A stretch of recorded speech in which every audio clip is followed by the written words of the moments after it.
안녕하세요. 이제 결혼 3년 차를 맞는 맞벌이 부부입니다. 결혼은 일단 1억씩 해서 반반 결혼을 하기는 했어요.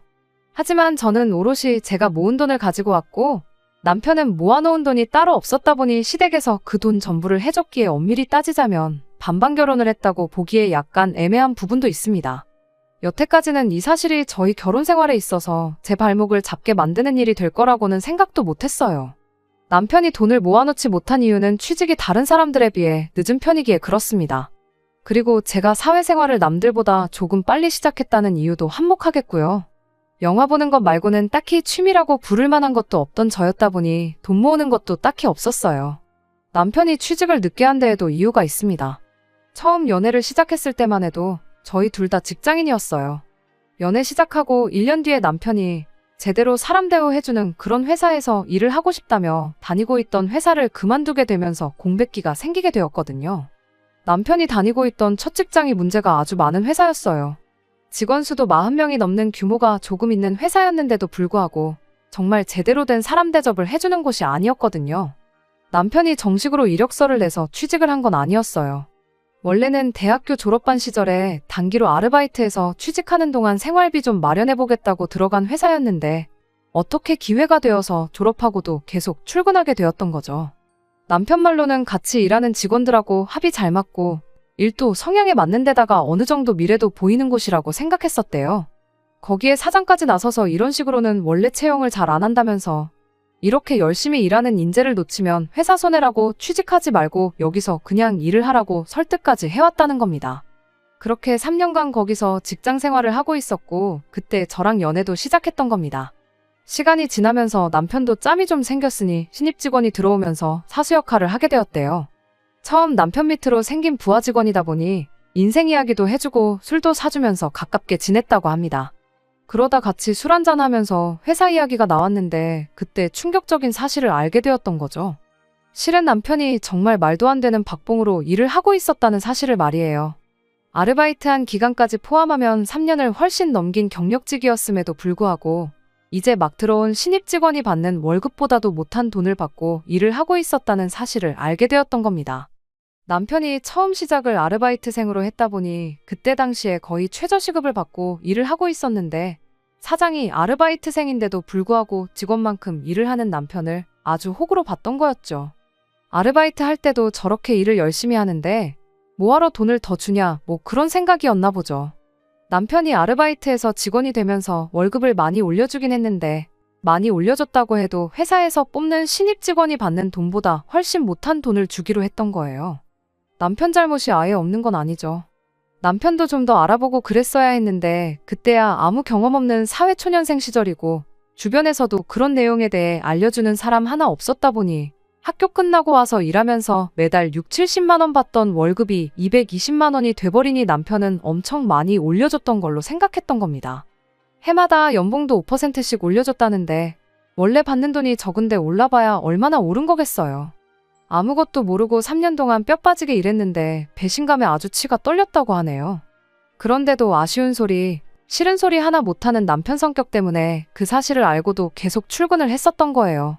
남편한테 이 사실을 알려준 신입 직원은 남편 월급 이야기를 듣고 뭐 이딴 회사가 다 있냐며 그날로 바로 그만뒀다고 하는데 남편한테는 그런 결단을 내릴 과감함마저 없었던 거였습니다.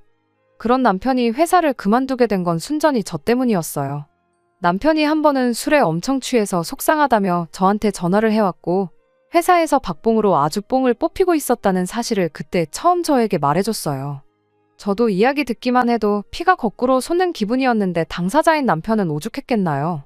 당장 안 그만두고 뭐하고 있는 거냐고 그때 제가 남편한테 회사에 당장 사표 집어던지고 사무실도 뒤집어 놓고 오라고 조언을 해줬죠. 남편은 처음에는 조금 꺼려했어요.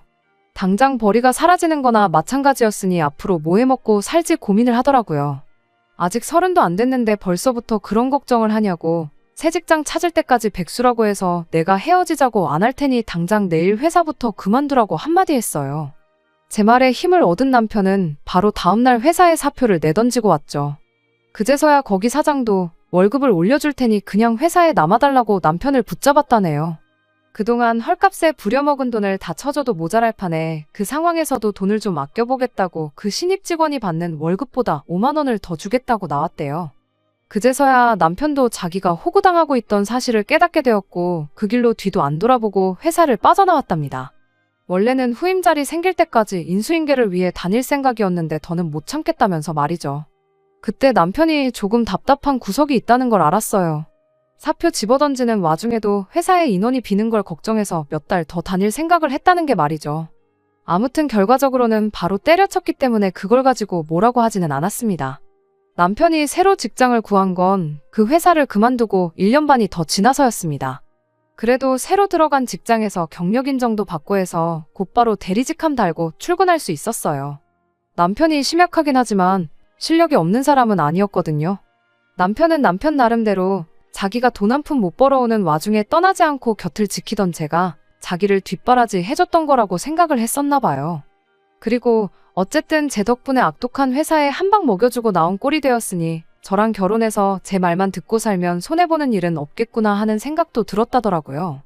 새 직장에 들어가고 나서 얼마 지나지 않아서 저한테는 평생 갚아도 모자랄 신세를 졌다며 자기랑 결혼해주면 그 은혜를 평생에 걸쳐서 갚아주겠다고 저에게 청혼을 해왔죠. 그리고 그렇게 저는 남편과 결혼을 하게 되었습니다. 연애하는 동안은 아무 문제가 없었거든요. 아쉬운 소리 못하고 조금 답답하고 못 믿어온 구석이 있다는 건 알고 있었지만 바꿔 말하면 웬만한 거 다 저한테 맞춰주는 착한 사람이었으니 적어도 결혼하면 어이없는 걸로 싸울 일은 없겠구나 싶었어요. 남편이 모아놓은 돈은 없었을지언정 시댁에서 똑같이 1억을 해주겠다고 했으니 결혼자금 문제도 딱히 따지고 들 게 없었죠. 그렇게 제 1억, 시댁돈 1억으로 반반 결혼을 하게 되었습니다. 그 돈으로 빌라 전세 하나 구해 신혼살림 차리고 맞벌이 결혼 생활을 시작했습니다. 연애를 꽤나 길게 한 편이라서 남편에 대해서는 어느 정도 많이 알고 있다고 생각했는데 결혼하고 나니 모르는 것 투성이었어요. 요즘이 옛날처럼 결혼하기 전에 어디 가서 신부 수업 미리 받고 그러지는 않잖아요? 제가 혼자 살면서 기본적인 살림들은 손에 익은 상황이긴 했지만 그렇다고 해서 능숙한 편은 아니었어요. 그래도 평생을 부모님 집에서 살아온 남편보다야 제가 훨씬 더 잘했죠. 맞벌이에는 맞살림 하는 게 당연하다고들 하지만 혼자서 겨우 라면 정도 끓여 먹는 게 할 줄 아는 집안일에 전부인 남편에게 뭐 하나 제대로 맡길 만한 상황은 아니었습니다. 그래서 제가 주도적으로 집안일을 하게 되었죠. 남편은 대신 제가 시키는 것들은 군말 없이 다 했고요. 시부모님도 좋은 분들이라 생각했고 남편도 저에게 잘한다 했으니 행복한 결혼 생활을 하게 될 줄 알았는데 그게 아니었습니다. 남편 위로 신우가 한 명 있는데 처음에는 신우 때문에 결혼 생활이 조금 힘들게 될 수도 있겠다 하는 생각을 했었어요. 팔이 안으로 굽어서 그런 건지 이유는 모르겠지만 신우는 제가 남편보다 한참 모자라다는 생각을 하는 듯 보였고 대놓고 저를 못살게 굴지는 않았지만 탐탁치 않아 한다는 티를 그렇게 내고 다녔거든요. 저희가 결혼식 올리고 나서 얼마 지나지 않아 집들이를 했어요. 시부모님의 신우네 이렇게만 불렀고 식사 끝나고 커피랑 차 한 잔씩 마시면서 이런저런 이야기를 하다가 시어머니가 우리 온다고 집 청소해놓고 음식해놓고 아주 그러느라 고생했겠다고 저한테 한마디 해주셨어요. 그 말에 남편도 나서서 많이 도와줬다고 힘쓰는 건 남편이 다 도와줘서 별로 힘들지 않았다고 대답했는데 신우가 괜히 트집 잡으면서 한마디 하더라고요. 그깟 집안일 뭐 얼마나 대단한 거 한다고 기어이 남편을 부려먹는다고요. 그 자리에 심해부도 있었는데 자기 얼굴에 침 뱉는 격이라는 걸 몰랐나 봐요. 저도 모르게 신우한테 그럼 심해부님은 형님 집안일 할 때 구경만 하고 하나도 안 도와주시냐고 놀라면서 되물었어요. 모쪽을 주려고 작정하고 그런 게 아니고 정말 저도 모르게 튀어나온 말이었는데 신우가 얼굴이 시뻘개져서 아무 말도 못하고 있었습니다. 아무튼 그 발언을 시작으로 신우가 아주 스위치가 켜져서는 온갖 불만을 이야기하기 시작했어요. 그러다가 튀어나온 말이 우리 집에서 니네 결혼할 때 얼마를 해줬는지나 아냐? 우리 엄마 노후자금 다 털어서 해준 건데 고마워하진 못할 망정 신우 말에 말대꾸를 하고 있느냐 하면서 열을 내기 시작했죠. 시댁에서 많이 도와준 건 사실인데 말씀드렸다시피 저희 반반 결혼했거든요. 신우가 그 사실은 모르나 싶었죠. 결국 신우가 혼자 저렇게 분노를 표출해버리는 바람에 집들이 분위기도 흐지부지 돼서 그대로 다들 집에 돌아가게 되었죠. 모두가 돌아가고 나서야 남편이 저에게 말해주길 누나가 결혼할 때는 집에서 한 푼도 지원 못 받아서 저런다. 부러워서 그러는 거니까 자기가 이해해달라 하면서 설명을 해주기 시작했죠. 저도 그때까지는 경황이 없었을 뿐 아무 생각이 없었는데 상황이 정리되고 나서 곰곰이 생각해보니 뭔가 의아한 점이 한두 군데가 아니더라고요. 일단 결혼지원금 받을 때 그게 시부모님 노후자금이라는 이야기는 그때 당시 아무도 저한테 이야기해준 적 없는 모르는 사실이었어요. 시부모님이 결혼을 일찍 하셔서 아직도 나이가 많은 편이 아니세요. 저희 결혼했을 때만 해도 아버님이 60대 초반이고 어머님이 50대 후반이셨죠. 시어머니는 평생을 전업주부로 살아오긴 했지만 시아버지가 경제활동을 계속 하고 계시던 상황이기도 했고 저희 앞에서 이따금씩 은퇴 이야기도 꺼내고 하셨던 적도 있었기에 저는 당연히 노후 준비가 다 되어 있다고 생각했었습니다. 그런데 난데없이 저희 결혼할 때 지원해준 돈이 사실은 노후 자금을 털어서 해준 거라는 소리를 들으니 안 좋은 생각이 자꾸 들기 시작했죠. 저희 친정이 저한테 물려줄 만한 재산은 없을지라도 나중에 저한테 아쉬운 소리 하거나 손 벌릴 생각 없으시다며 노후 준비를 완벽하게 끝내놓으신 상황이었거든요. 남편은 계속해서 누나 결혼할 때 집에서 정말 아무것도 못 받았는데 나는 1억이나 받아갔으니 배가 아파서 그러는 거라며 아무 걱정하지 말라는 식으로 말을 했습니다만 뭔가 뒤숭숭한 느낌을 지울 수가 없었습니다. 그리고 역시나 안 좋은 예감은 틀리는 법이 없다더니 그날로부터 3년이 지난 지금에 와서야 남편 입에서 이런 이야기가 나오게 되었네요. 회사에서 급작스럽게 해외 출장일이 잡혀서 4박 5일 동안 집에 들어오지 못한 적이 있어요. 말씀드렸다시피 남편이 집안일이라고 해봐야 제가 시키는 거나 대충 도와줄 줄이나 알지 자발적으로 무언가 하는 성격이 아니거든요. 급하게 잡힌 출장 일정이라 남편 먹을 밥이라고 미리 5일치 밥을 준비해 놓을 시간도 부족했어요. 제가 미리 밥을 준비해 놓는다고 한들 당장 하루 이틀치 말고는 나머지는 얼려놓아야 했을 텐데 남편 성격에 데워먹는 게 귀찮다고 손도 대지 않을 게 뻔했거든요. 길게 집을 비우는 게 처음이었다 보니 차라리 남편한테 시댁에 가 있으라고 했어요. 괜히 배달 음식만 주구장창 사 먹거나 라면이나 끓여 먹을 게 뻔해 보여서 그렇게 한 거였죠. 시어머니한테는 따로 연락드려서 20만 원 보내드렸고 저 가 있는 동안 오랜만에 아들하고 오붓한 시간 보내시라고도 말씀도 잘 드리고 그렇게 출장을 떠나게 되었습니다. 그리고 출장 다녀왔더니 남편은 저한테 잘 다녀왔냐느니 고생했다느니 하는 말은 한마디 없었고 은근슬쩍 계속 시부모님 이야기를 꺼내기 시작했습니다. 아버지 등이 평소보다 더 굽어 보인다느니 어쩐다느니 어머님 눈이 안 좋아지셨는지 소금이랑 설탕도 구분을 못하셔서 하루는 설탕국을 먹었다느니 하면서 말이죠. 그러면서 자기가 집안의 장남으로서 부모님이 너무 걱정이 돼서 두고 볼 수가 없다는 식으로 혼자서 쉬지도 않고 계속 중얼거리더라고요. 혼잣말 하는 것처럼 중얼거렸지만 집에 남편하고 저 둘밖에 없는데 누가 봐도 저 들으라고 하는 소리였어요. 듣다 못한 제가 나한테 무슨 이야기가 하고 싶어서 그렇게 혼잣말을 중얼거리느냐고 단도직입적으로 물어봤죠. 그랬더니 그제서야 본론을 꺼내기 시작했어요. 안 그래도 자기가 시댁에서 며칠 지내기로 했다고 하루는 누나랑 매형도 같이 와서 저녁 식사를 했답니다. 그리고 그때 신우가 이제 부모님도 연세가 연세인데 언제부터 모시는 게 좋을런지 그런 이야기를 꺼냈다고 하더라고요. 시아버지가 은퇴를 앞두고 계시긴 했지만 두 분 다 아직 정정하셨거든요. 물론 노후 준비가 완벽하게 되어 있다면야 그때 은퇴해서 편하게 노후 즐기는 것만큼 좋은 게 또 없겠다만 그건 상황에 따라 다른 거잖아요. 심지어 저희 친정부모님도 노후 준비 완벽하게 끝내놓은 상황이었지만 아직도 사람 일 어떻게 될지 모른다며 두 분 다 아직도 경제활동을 하고 계세요. 평생 사무실에서 펜만 굴리시던 친정아버지도 정년퇴직 후에 놀고만 있을 수 없다며 아는 분 가게 나가서 청소도 도와주고 굳은 일 마다하지 않고 그러면서 생활비를 벌고 계시거든요. 예전이야 환갑이었지. 요즘 100세 시대라는데 아직 두 분 다 정정하시고 일할 거리 찾는다면 얼마든지 찾을 수 있을 텐데 왜 벌써부터 합가 이야기를 꺼내느냐고 남편한테 대놓고 물어봤어요. 그랬더니 남편이 저보고 왜 이렇게 공감 능력이 떨어지냐며 혼자 열을 내더라고요. 아직 합가하자고 말을 꺼낸 것도 아닌데 뭐 그렇게 예민하게 구냐며 눈치를 주기 시작했습니다. 그러면서 저한테 한다는 소리가 시부모님이 우리 집에서 같이 살게 되면 그만큼 이득 보는 게 많은 거 모르냐고 따지더라고요.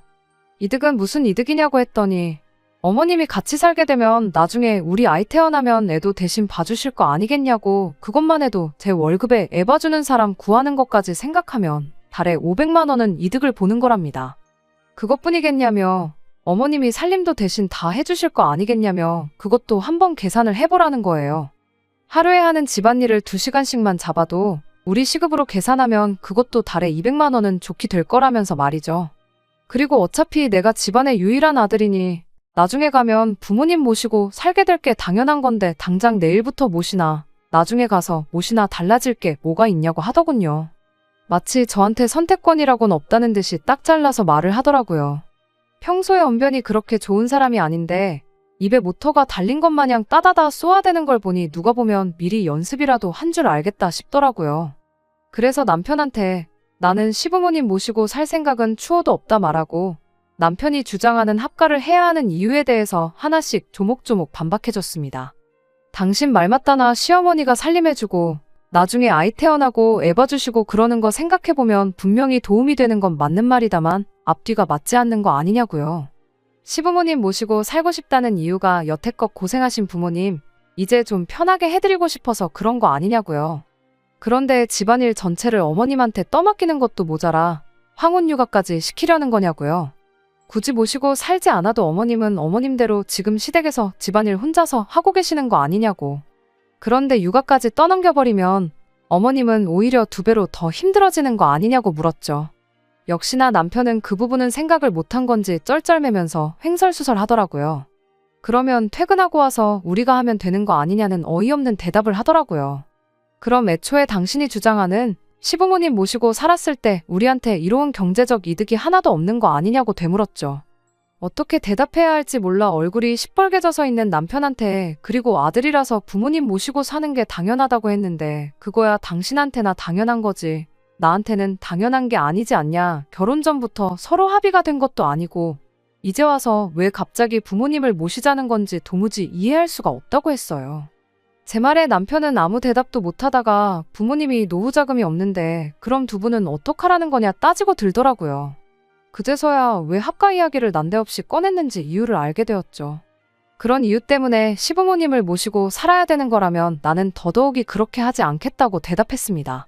할 말이 없어진 남편은 화를 내면서 그럼 나랑 결혼은 왜 했냐고 성질을 부리네요. 언제부터 이렇게 자기 주장 내세우며 고집 부리는 사람이었는지 연애 3년에 결혼 3년 가장 가까이서 지켜봐왔던 그 사람이 맞나 싶어요. 제 말만 들으면 앞으로 손해보고 살 일은 없겠다며 결혼하자고 해놓고서는 왜 가만히 있는 저를 시부모님 노후 따위는 신경도 안 쓰는 그런 나쁜 며느리를 만드는지 싶네요. 정말이지 결혼지원금 한번 잘못 받았다가 졸지에 팔자에도 없던 시집살이를 하게 생겨서 정말 답답합니다. 어떻게 딱 잘라 말해야 남편도 고집 그만 부리고 포기할런지 뭐 좋은 방법이 없을까요? 정말이지 여러 가지 생각에 잠기게 만드는 하루입니다. 후기입니다. 좀 더 빨리 후기를 보내드리고 싶었는데 경황이 없어서 이렇게 모든 일 마무리 짓고 나서야 이렇게 후기를 보내드리게 되었습니다. 결론부터 말씀드리자면 남편과는 이혼하고 각자 갈 길 가기로 했어요. 아들이면 부모님 모시는 거 당연한 거라 했으니 아마 남편은 소원대로 시부모님 모시고 살게 되겠죠. 사실 그건 궁금하지도 않아요. 남편하고는 그날부터 냉전 상태에 돌입했는데 아침이면 아침마다 퇴근하면 퇴근한 대로 저한테 생각 좀 해봤냐며 계속해서 시부모님을 모시고 살 것을 강요해왔습니다. 그런데 알고 보니 이 모든 일에 배우의 신우가 개입하고 있었다는 사실을 알게 되었어요. 하기야 싫은 소리도 한마디 제대로 못하던 사람이 자기 고집 부리고 저러는 데는 다 이유가 있을 거라고 생각했어요.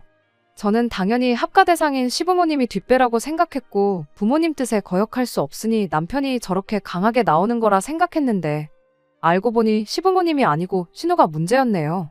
몇 번이고 합가를 물어오는 남편 말에 언젠가부터 저는 싫다는 대답도 안 하고 그냥 무시로 일관하고 있었습니다. 남편도 더 이상 자기 능력으로는 제 마음을 돌려낼 수 없다고 생각했는지 하루는 퇴근길에 신우를 데리고 저희 집으로 찾아왔어요. 남편 입에서 나온 게 다 신우 머리에서 나온 이야기였을 테니 신우라고 뭐 별게 있었겠나요.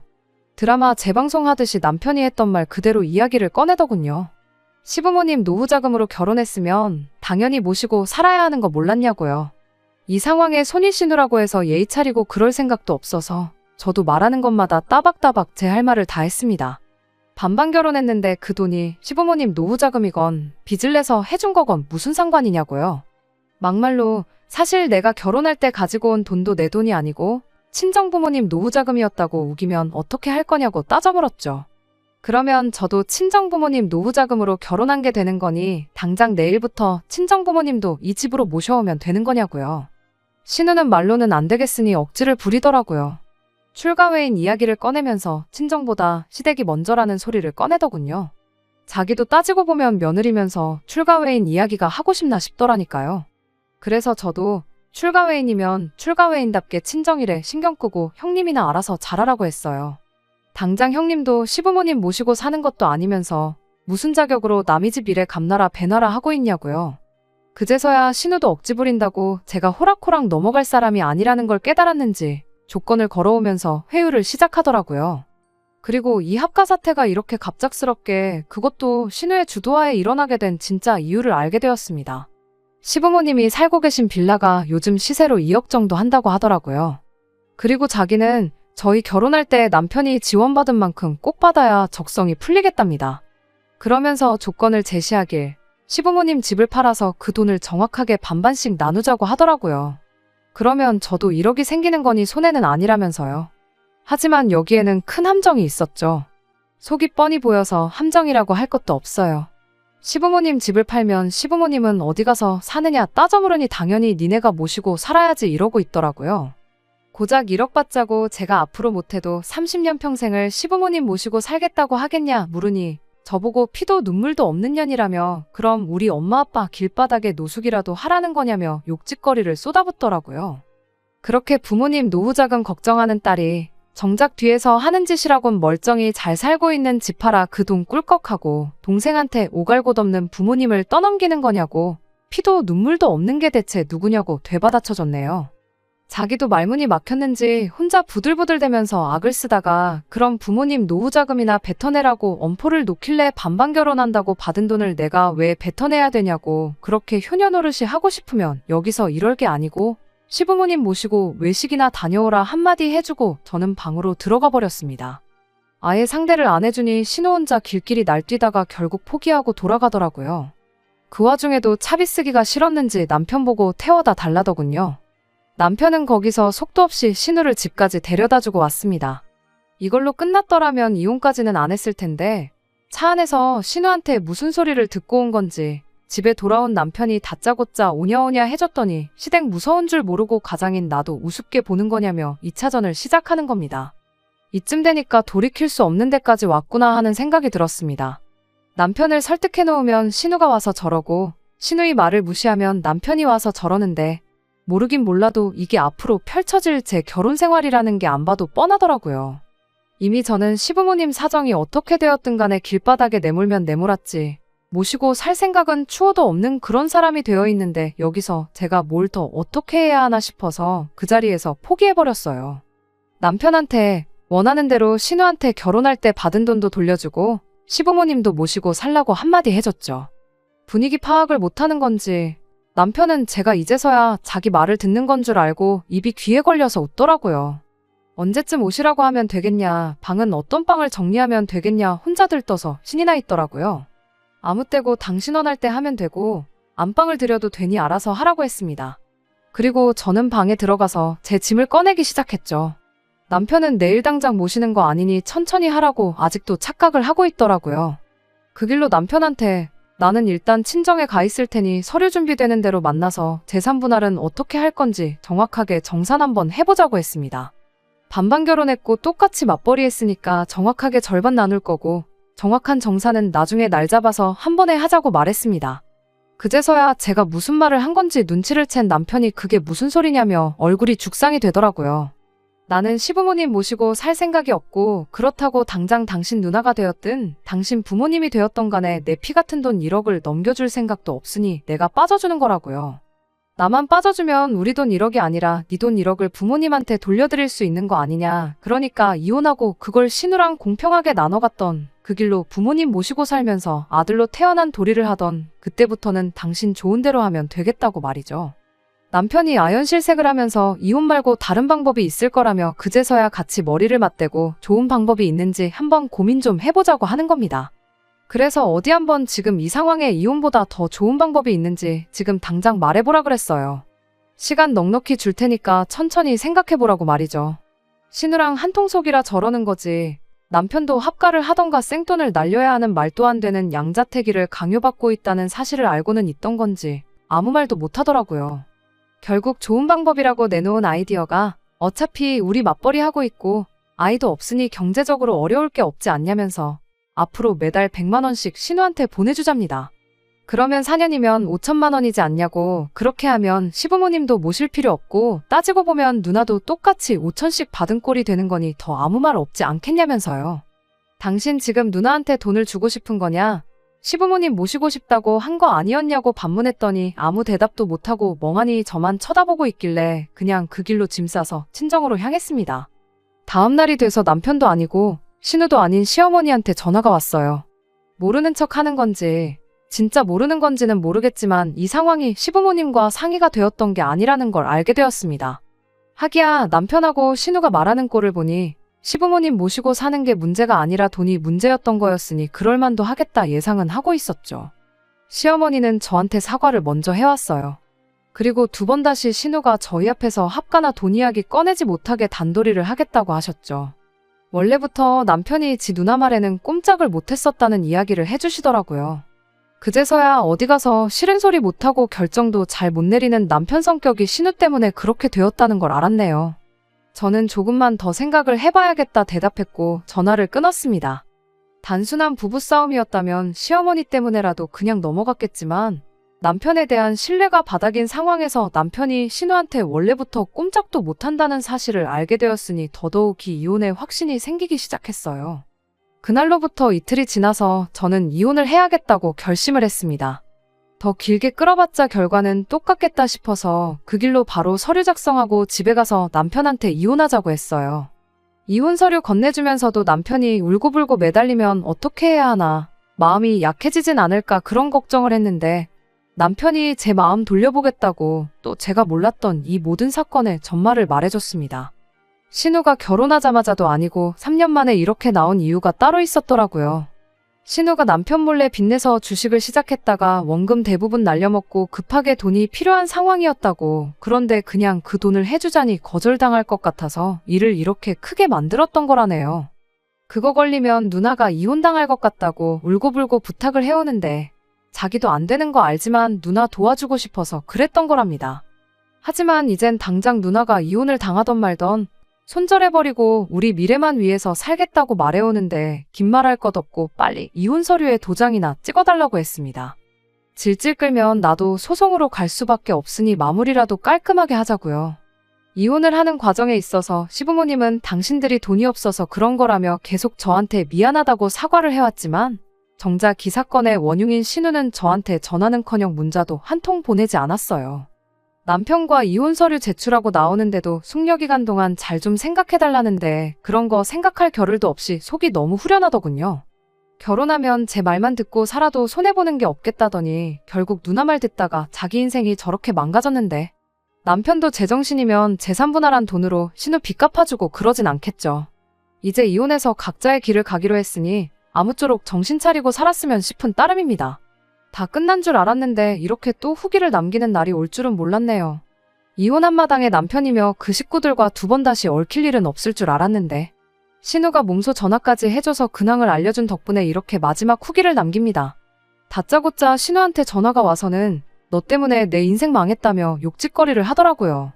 남편하고 이혼하면서 남편은 물론이고 시부모님까지 신우아 등을 돌렸나 봐요. 일단 노후자금이라고 했으니 남편이 재산분할 받은 돈 중 결혼자금으로 받아온 돈을 신우가 아니라 시부모님한테 돌려드렸답니다. 시부모님은 신우가 자기 주식빚 때문에 두 분 모르게 집까지 팔아가며 억지로 저희를 합가시키려 했고 결국 그 때문에 아들 부부가 이혼하게 되었다는 사실을 알고 있으니 제 생각이지만 그게 너무 괘씸했었나 봐요.